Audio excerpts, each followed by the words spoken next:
د نوروز شرعي حکم. په اسلامی شریعت کې د ټولو فقهي مذاهبو په اتفاق مسلمانانو ته روا نه ده چې د نوروز اختر ولمانځي، ځکه چې د نوروز اختر د مجوسیانو اختر دی او د نوروز د اختر په لمانځلو سره له مجوسیانو سره مشابهت راځي. رسول الله صلی الله علیه وسلم فرمایلی: من تشبه بقوم فهو منهم. ژباړه: هر څوک چې له بل ملت سره مشابهت وکړي له همغه قوم څخه ګڼل کیږي. همدارنګه رسول الله صلی الله علیه وسلم فرمایلی: المرء مع من احبه. ژباړه: سړی به د قیامت په ورځ له هغه چا سره وي چې په دنیا کې ورسره مینه درلوده.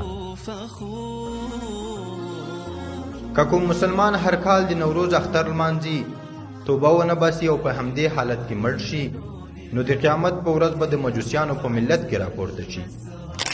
له عبدالله بن عمر رضی الله عنهما څخه روایت دی: من بنأ بأرض المشرکین وصنع نیروزهم ومهرجانهم وتشبه بهم حتى يموت حشر معهم يوم القيامه. ژباړه: هغه څوک چې د مشرکانو په سیمه کې هستوګنه او ژوند کوي، د هغوی د نوروز او مهرجان اختر لمانځي او له هغوی سره مشابهت وکړي تر دې چې مړ شي، نو د قیامت په ورځ به له هغوی سره راپاڅول شي.